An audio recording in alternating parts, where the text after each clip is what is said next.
Baik, selamat pagi Pak Heri dan juga teman-teman sekalian.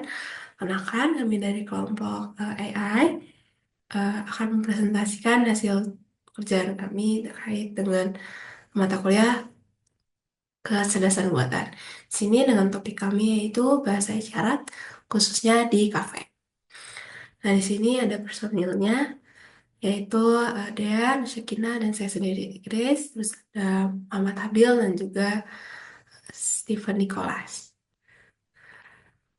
Oke, untuk apa aja sih yang akan kita bahas di sini? Yang pertama, yaitu ada introduction atau overview-nya. Yang kedua, dataset. Dan ketiga, library. Yang keempat, ada function dan letak AI-nya. Dan yang terakhir, yaitu demonstrasi. Oke, jadi yang pertama di sini introduction atau overview. Kenapa sih kita ngambil topik AI khususnya pada penerjemahan bahasa isyarat khusus di kafe? Dan secara umum, pemahaman kita tuh mengenai bahasa isyarat masih kurang ya tentunya, apalagi untuk orang yang bisa mendengar itu.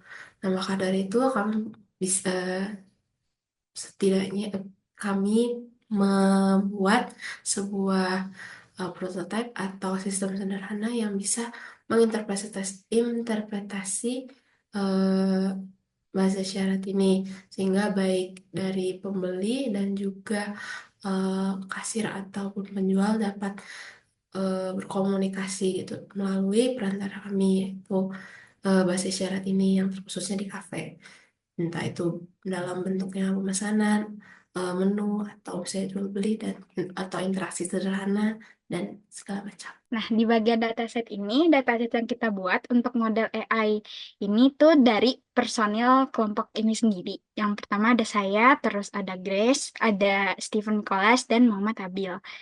Pertama itu, untuk mengambil datasetnya itu, di sini. Oh, terus ini dulu. Sebentar.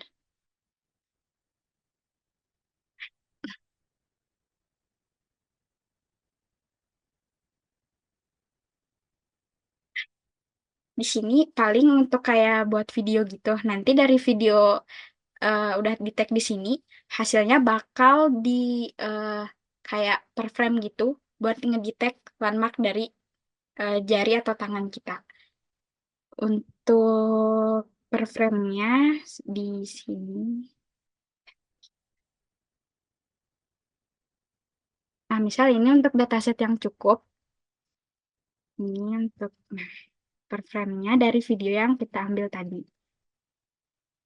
Terus untuk detail dataset apa saja yang kita buat itu ada A, B, C, cukup, datang, di mana, dingin, garpu, halo, jumpa, kartu, malam, mau, menu, minta, nambah, pagi, panas, pedas, pesan, porsi, kris, sampai, saya, sedotan, selamat, sendok, sholat, siang, sore, sudah, terima kasih, tidak, tisu, tunai, WC, dan terakhir, iya.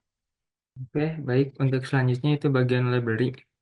Beberapa library yang kita pakai atau gunakan di dalam eh, tugas besar kita ini. Yang pertama yaitu ada library log. Digunakan untuk mencatat pesan log atau log message seperti informasi, peringatan, ataupun kesalahan saat menjalankan program. Seperti kode yang kami cantumkan, eh, di mana kode di atas digunakan untuk menyembunyikan peringatan dari log TensorFlow yang penting agar output lebih bersih dan juga lebih fokus. Untuk yang library yang kedua yaitu ada OS, yaitu menyediakan fungsi untuk bekerja dengan sistem file dan directory. Sama seperti kode yang kami cantumkan, yaitu ada dua.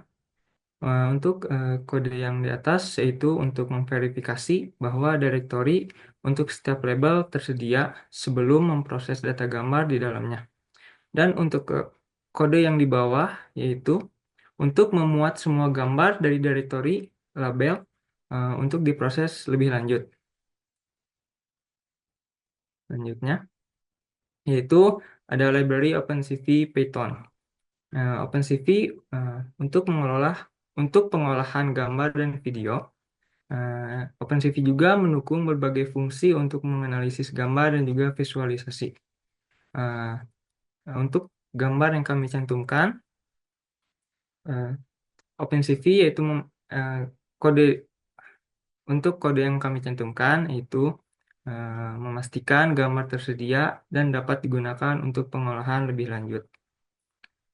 Dan selanjutnya yaitu library MediaPipe, di mana library MediaPipe ini adalah library untuk pengenalan gestur dan juga landmark. Misalnya gestur tangan dan jari yang sebelumnya sudah ditampilkan oleh Dea.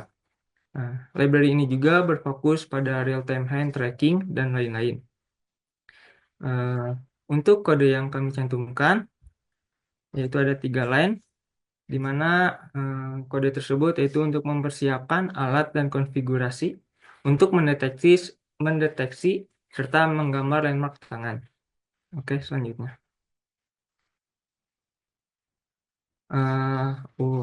Yaitu untuk library selanjutnya yaitu NumPy. Nah, NumPy ini adalah library untuk perhitungan numerik, terutama array multidimensi. NumPy juga digunakan untuk menyimpan landmark dalam array. Oke, untuk contoh kode yang kami cantumkan, yaitu function normalize landmark. Function ini sendiri yaitu membuat data landmark tangan lebih seragam sehingga dapat digunakan dalam pelatihan model. Untuk selanjutnya yaitu library Scikit-learn. SVC atau Support Vector Classifier dari Scikit-learn adalah algoritma pembelajaran mesin untuk klasifikasi dan juga digunakan untuk melatih model dalam pengenalan gerakan tangan yang nantinya sebagai prediksi. Untuk kode yang kami cantumkan yaitu ada 1 line, di mana kode tersebut untuk membangun model klasifikasi, juga untuk mengenali gestur tangan berdasarkan landmark. Oke, selanjutnya. Selanjutnya itu library Joblib. Library ini digunakan untuk menyimpan dan memuat model pembelajaran mesin dalam format .pkl. Kode yang kami cantumkan ada 3. Nah, untuk kode yang kedua,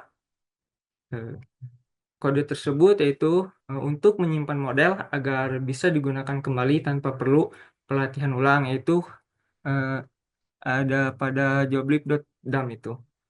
Untuk kode yang selanjutnya yaitu cuman terdiri dari 1 line, yaitu joblib.load, di mana ini digunakan untuk model terlatih untuk memprediksi secara real time.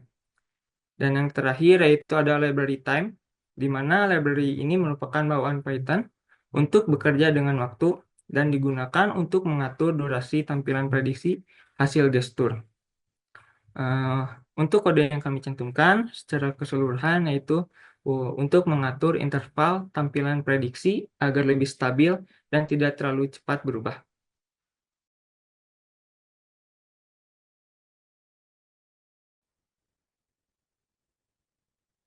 Oke, jadi selanjutnya adalah function dan AI-nya. Jadi di sini tuh kita menggunakan function yang kita kasih nama tuh normalized landmark. Jadi fungsinya tuh untuk apa sih? Jadi fungsinya itu untuk menormalisasikan landmark agar tidak terbatas oleh ukuran tangan dan jari kalau misalkan berbeda setiap orangnya. Jadi kayak misalkan kan kita ngambil datanya mungkin ada yang dari tangan Tia, tangan Grace, tangan Habil. Kan ukuran tangan berbeda-beda. Nah, jadi misalkan tangan saya juga ukurannya lebih besar gitu. Jadi supaya bisa menyamakan ukurannya gitu, skalanya. Next. Nah, ini kodenya tadi juga sudah sempat dijelaskan oleh Habil di sebelumnya. Mungkin bisa langsung next. Nah, untuk letak AI. Yang pertama tuh letak AI-nya ada di mana sih? Yaitu ada di eh, MP. MP ini tuh media pipe-nya. Jadi itu media pipe-nya itu bakal ngambil beberapa titik krusial pada tangan yang totalnya ada 21 titik. Yang contohnya ada di gambar Dea di bagian kiri bawah itu. Jadi berupa garis warna biru dan juga hijau. Nah, terus kenapa bisa berubah jadi merah yang kayak di gambar kanan itu? Itu tuh menggunakan SVC. Jadi itu fungsi SVC itu eh, mengubah titik-titik yang ada di media type menjadi data numerik yang dapat dipahami oleh model SVC untuk diklasifikasi gitu. Mungkin bisa langsung ke demo ya.